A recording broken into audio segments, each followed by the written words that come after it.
Last night, my wife of 7 years had a relaxing evening after dinner. While she watched her shows in the den, I switched between watching the Spurs game, football and soccer, while taking care of some tasks. Around midnight, I found her passed out on the couch after consuming 2 bottles of wine. When I tried to help her, I saw a message on her iWatch from a friend. This friend, known as Jacket Holder from our teenage years, had a conversation with my wife. While there was a lot of flirting, it didn't clearly indicate cheating. However, last night she got drunk and openly asked him for closeness, expressing long-standing desires. Shocked, I couldn't find more messages on her watch, and I don't know her phone passcode. I put her to bed and sat in the kitchen in disbelief until I fell asleep. Waking up for work at 5:30, I couldn't bring myself to go. Instead, I took a walk along a disused railway line near our home. Feeling furious, I now sit under a railway bridge, unsure of what to do. I don't want to talk to her or even look at her. The love I had for her seems to have vanished, and the revelation of her deceit has left me feeling betrayed and disgusted. I'm contemplating cutting off all contact with her, as if I could, I'd never speak to her again. The part where she mentioned being good at keeping secrets deeply affected me. I feel like I've invested so much in her, not just as a partner, but as a person, and learning about her deceit shatters my perception of myself. I'm considering not saying anything and quietly kicking her out. Our house is owned by my parents, and it will be left to me when they pass away. Fortunately, she won't get her hands on it. I thought about asking a friend who's a locksmith to change the locks quietly today, making up some excuse about the doors being broken. Last night, my wife of 7 years was unfaithful, and to my surprise, my mother supported her. She decided to have a relaxed evening after dinner, watching shows in the den while I switched between watching the Spurs game, football and soccer, and attending to some planned tasks. Around midnight, I found her passed out on the couch after consuming 2 bottles of wine. Trying to help her, I noticed a message on her iWatch from a friend of mine.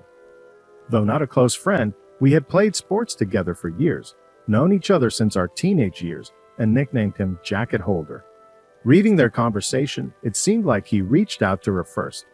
While there was a lot of flirting, it wasn't clear cheating until last night when she openly asked him for closeness while drunk. Shocked, I couldn't find more messages on her watch, and not knowing her phone passcode added to my frustration. I put her to bed, sat in the kitchen in shock until I fell asleep, and woke up at 5:30 for work. Unable to bring myself to go, I took a walk along a disused railway line near our home, feeling furious and betrayed. I'm now sitting under a railway bridge, contemplating what to do. I don't want to talk to her or even look at her. The love I had for her feels gone, and I want to cut off all contact if possible. The revelation of her being good at keeping secrets has deeply affected me. Considering not saying anything, I'm thinking of quietly kicking her out. Fortunately, our house is owned by my parents, and it will be left to me when they pass away. I'm even thinking of asking a friend who's a locksmith to change the locks quietly, making up some excuse about the doors being broken. After he's done, I'll lock the front door, and she won't care as long as I'm present. Then, I'll ask her to come out to see something in the backyard.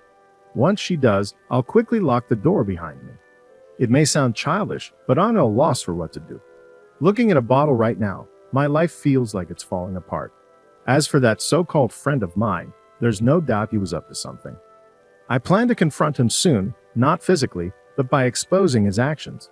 On Wednesday, October 28th, after writing my post and feeling completely messed up, 2 dog walkers approached me, clearly concerned. I shared everything with them, and one of them advised me not to drink as it would only make things worse. I'm grateful for that advice, as I was on a destructive path. I threw the vodka away, reached out to a friend, and he offered to let me stay at his place to calm down. He was at work but told me where the spare key was. We live in a small town of around 15,000 people, and he wasn't far away. When I got to his place, I sat on his couch, trying to regain my composure. Throughout the morning, I received multiple texts and calls from my wife wondering where I was and what was going on, as my work van was in the driveway and I was nowhere to be found. I texted her back, explaining there was an issue with the van's engine, which she seemed to accept with a simple okay. When my friend returned from work around 5 o'clock, I told him everything and asked for his advice. I also told him not to share anything about Jacket Holder as I didn't want my wife to find out. I'll deal with him later by exposing his actions, not through physical violence. Regarding people saying he did nothing wrong, he initiated contact with my wife, and the messages were very flirtatious. I don't understand why he messaged her in the first place. They hardly knew each other, and it was flirtatious right from the start. My friend suggested I maintain a low profile and consult with a lawyer to explore my options, which I did today. He dropped me off at home around 6 a.m., utterly exhausted. When I arrived home, I was extremely tired, and my wife seemed suspicious, bombarding me with questions about work. I asked her why she was so concerned, and she mentioned noticing my flask and lunch bag left in the front passenger seat. Sensing that something was amiss, I was about to lie, but I was too fatigued to put on a facade. So I admitted that something was indeed wrong. I explained that while putting her to bed last night, I saw a message on her iWatch, read it, and discovered she was unfaithful. She went from a person with a sense of power to a scared individual within seconds. I confronted her about begging that person for closeness, mentioning her claim of being good at keeping secrets, and I read all their messages. She began crying, and I walked away, heading upstairs for a shower. When I came back out, she was sitting on the top stairs still crying, immediately making excuses. She said she was drunk, vulnerable, and had never done anything like that before. She also claimed that he initiated the conversation and that it didn't mean anything. She insisted she wasn't going to follow through with it, echoing what others had said. However, she didn't try to blame me, perhaps because she knew I would kick her out if she did. I informed her that I wanted a divorce and asked her to leave the house within a month. Since then, I've told her to move to the spare room, and I've mostly ignored her, responding with scowls and shaking my head when she starts talking nonsense. I have no desire to hear what she has to say. She spent the night in the spare room, and I haven't spoken or texted with her today. If I'm lucky, she might be gone when I return from work, but I doubt my luck is that good. Regarding getting her out, I discussed the situation with my parents. My mother insisted I shouldn't throw her out onto the streets, as she and my wife are close. We've been together for almost 11 years. My mother argued that it was just words, and that we should work it out like adults, emphasizing that my wife hadn't actually done anything. She took my wife's side over mine, which surprised me. I'm concerned that my mother's opposition might complicate matters. It's my house when my parents passed, and since I did nothing wrong, I'm not leaving. This could potentially turn into a difficult situation. I've scheduled an appointment with a divorce lawyer for next week to discuss my options. Until then, I plan to continue ignoring my soon-to-be ex-wife. I doubt she'll admit anything further, and now I'll never know if she was an excellent liar or just talking to gain his support for an affair. I apologize for the delay in the update. I had the chance to write it now as I'm finishing work. Back to the grind, I suppose. Monday, November 16th. It has been 20 days since I discovered my wife's attempt to cheat on you with my friend, and the situation has become unbearable. I gave her a month to leave, and she has been sleeping in the spare room. However, it's evident that she has no intention of leaving, especially after influencing my mother. She doesn't have a place to go, but that's not my concern. I've consulted with my divorce lawyer multiple times and am in the process of preparing a divorce petition and serving her with divorce papers. I've also opened a separate bank account and taken half of the balance from our joint account. The atmosphere in the house has become tense. The living room has become a sort of neutral zone, as both of us spend most of our time in our respective rooms. I've intentionally been working late to minimize interaction with her. I've been completely ignoring her, but I started implementing the 180th method, which advises being civil albeit somewhat distant. It has helped me avoid feeling like a monster who refuses to acknowledge her existence. It was the wrong approach, and I ended up feeling like the one who had wronged her, which was not the case. The only time I broke from the 180th was when I walked into the bathroom last week, and she was sitting on the floor crying. I helped her up and gave her a comforting hug, although it was more of a there gesture than a loving embrace. The sad part is that I'm so suspicious of her now that I wouldn't put it past her to stage a performance. This toxic environment is affecting my thinking, and she keeps insisting she'll do anything to save the marriage and prove it was just a foolish mistake. I mentioned a lie detector test, although I don't intend to actually have one. I simply wanted to gauge her reaction. She initially agreed to it, but later came to me with her tablet, discussing the inaccuracies and the potential for false readings due to anxiety and nervousness. Given her anxiety disorder, I couldn't help but laugh. It wasn't a normal chuckle. It turned into a childish giggle. It seems she's willing to do anything to save the marriage except taking a lie detector test, which is intriguing. However, it doesn't matter anymore, as I mentioned in my previous post. All the love I had for her vanished when I read those hurtful things. I no longer see her as my true love or someone I can trust with my life. I see her as trash that needs to be removed before it stinks up the place. After I exposed Jacket Holder to our friend group a few weeks ago, he has been a topic of conversation. It's safe to say he's lost all his friends among us and has been completely isolated. I attempted to contact him a few times, but he refused to answer and eventually blocked my number. I have no sympathy for that little rat. I hope it was worth it. I've had numerous conversations with my mother about this situation, and during a heated argument, I asked her why she was taking my wife's side. I wanted to know if there was something she wasn't telling me. Was she expecting us to live as roommates, pretending nothing happened? It seemed absurd to me. My mother explained that she has always seen my wife as the daughter she never had but always wanted. My mother had an unborn daughter before I was born, which has haunted her. She attached herself to my wife since we got together, and they share a close bond. Since my wife doesn't have family or many friends with busy lives, my mother finds it unacceptable to throw her out, especially during a pandemic. My mother tried to reach a compromise, suggesting we revisit the situation in 3 or 4 months and encouraging us to try couples counseling before giving up. I'm unwilling to do that, as the thought of spending Christmas under the same roof as my wife makes me feel sick. She always wants to do it right, and it would be a complete disaster. My father, on the other hand, is a quiet and reserved man. My mother's opinion has always held more weight in our household. Some people have criticized me, calling me selfish and spoiled because the house isn't mine and I have no right to make demands. However, it has now come down to a choice between my wife and me for my parents.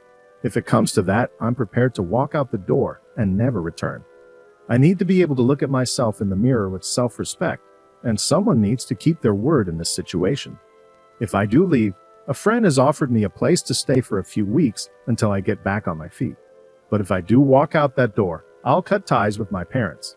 They may see it as me giving up on them without trying to fix things, but I see it as them choosing someone who broke my heart over me. The logistics of this once I'm gone are unclear, with my wife staying there and my mother and father taking care of her, while their own child goes off alone. Regarding the house, my parents allowed us to move in a year after our wedding. They presented it as a belated wedding gift, although that was just the talk at the time. Their plan was always to move out and have us move in. I've invested tens of thousands in it over the years, but that's beside the point. I have daydreams of leaving everything behind, starting fresh in a new place, but I have nowhere else to go. I've lived in this town my entire life, and it's all I know. Am I being too harsh? I'm ready to sever ties with my parents, but I feel torn. Why should I be the one to lose everything and everyone? I've tried to be a good person, believing that good things happen to good people, but now I'm starting to doubt myself. Perhaps I'm not as good as I thought, and maybe I deserve everything that's happening. On Wednesday, December 2nd, I no longer consider that house my home. I saw on the calendar that my wife had a hospital appointment with her eye doctor, so I used that time as an opportunity to gather my belongings and move out, which I did. After arranging my things, I left the house keys on the kitchen table along with the divorce papers I received from the lawyer last week and departed. I've blocked both my wife and mother's numbers, and any future communication with my wife will be through my lawyer. As for my current living situation, I'm staying with a friend for a week or two, and hopefully, I'll secure my own rental place before Christmas. It's been a few weeks since I last spoke to my parents. Our last conversation was through text messages where I tried to explain in detail the hurtful things my wife said to Jacket Holder and why it deeply affected me. I expressed my doubts that it was her first time doing such things, particularly with the "I'm good at keeping secrets" comment. My mother said she couldn't talk to me in my current state and needed me to cool off. She tried calling me a few days ago, but I ignored her call and blocked her number. I feel profoundly let down by my parents, and it feels almost worse than the initial betrayal by my wife. At this point, I doubt if I'll ever speak to them again. During times of difficulty, you expect your family to be a source of strength. Unfortunately, my parents have shown weakness. They've made me feel like I'm the one at fault, that I'm overreacting, and that I'm tearing the family apart. Well, I'm not. I didn't ask them to move mountains for me. I only wanted them to help me remove my cheating wife from the house. They made their choice. My father also had a chance to stand up for me, but didn't. You make your choices, and you live with them, I suppose. In response to comments from my previous posts, some people have accused me of giving up too easily, looking for a way out, and not truly loving my wife because I didn't try harder to salvage the marriage. However, that's not accurate. I love my wife more than anyone else on this planet, and her betrayal devastated me. We all have our boundaries, and when those boundaries are crossed, things change irreversibly. When I read those hurtful texts, something inside me changed.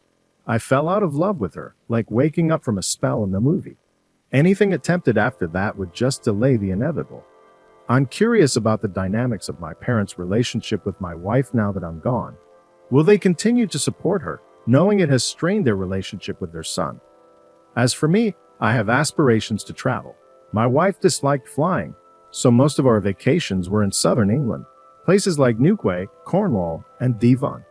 It would be fantastic to travel abroad again. The last time I was overseas was at the age of 20 for a friend's trip to Greece 13 years ago. I'd love to explore some parts of America once this pandemic settles down. That's essentially my story. This will be my final post as I don't want to overstay my welcome, and I believe I've shared everything I needed to. If you want updates on my journey down the line, feel free to send me a direct message, and I'll do my best to keep you in the loop. Thanks for reading, and goodbye.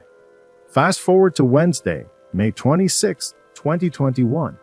It's been over 7 months since I first posted on Reddit. I thought I was done seeking advice as I had made my decisions and acted on them. However, a phone call this morning has pulled me back into the mess.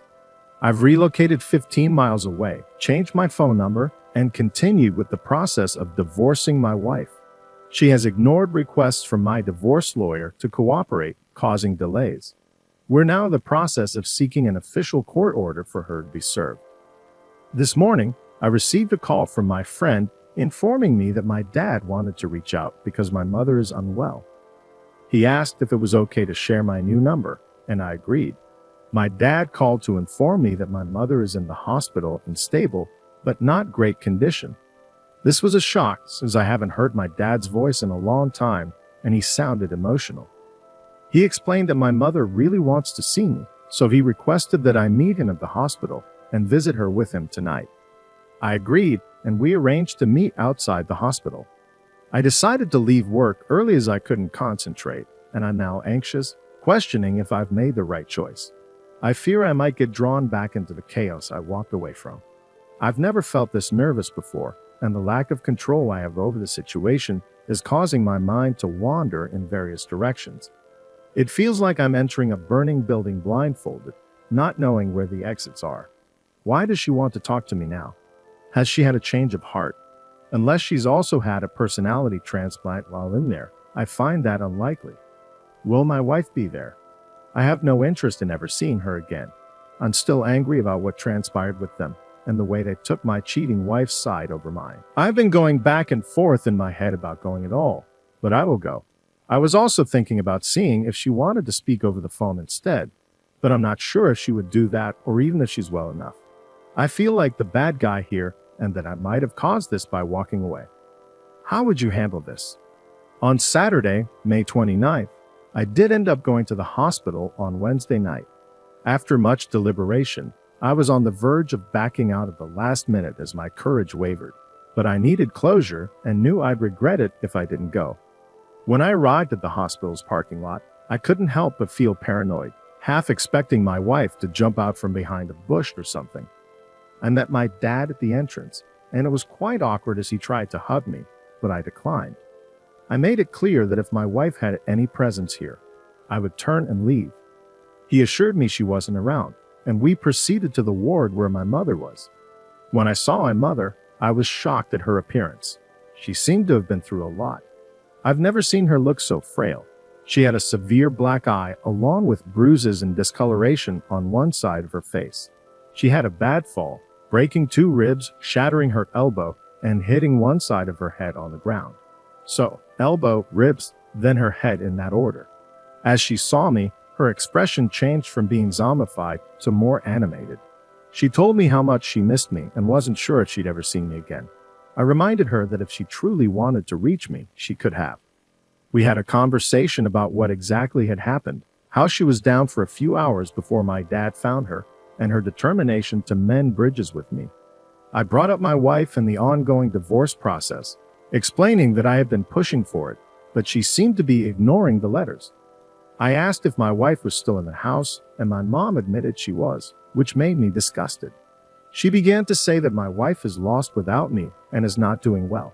It became clear to me that my dad asked if I would keep in touch with him when he walked me out, and I said I would, though I'm uncertain if it's the right decision.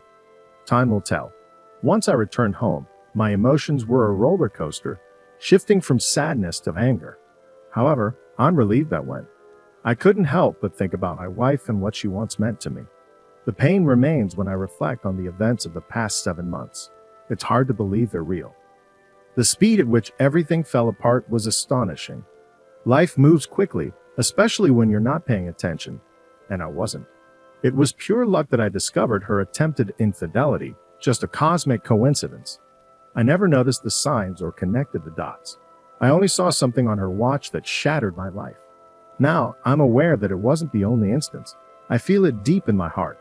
I recognize her for what she is and feel only contempt, not love. It seems she stole the best years of my life. When I reminisce about the good times, they're tainted. They feel like someone else's life, not mine. My friend suggested I see a therapist to help process my emotions and experiences. It's something I'm considering as I feel a bit broken inside. The last 7 months have been the most challenging in my life, but I prefer this truth to ignorance. I'm saddened by how it all unfolded, but you can't choose how someone betrays you. I suppose the lesson is to learn from it. I remember hearing that loyalty is one of the most underrated character traits, and I now understand its significance. Perhaps it's undervalued because you rarely discover someone's true loyalty until they betray it. It's not something you encounter every day, but now more than ever, I appreciate its importance. On Tuesday, July 20th, I'm now in the final stages of divorcing my wife. She signed the divorce papers and sent them to my divorce lawyer, so only formalities remain. She conveyed a message through my dad, expressing her regret for not allowing me to move on, thinking she could salvage the relationship. However, she now understands that it's not possible, and she must move forward for her own well-being. I thanked her for realizing this. She doesn't want anything in the divorce, and plans to move out of the house once she's on her feet. I'm okay with that.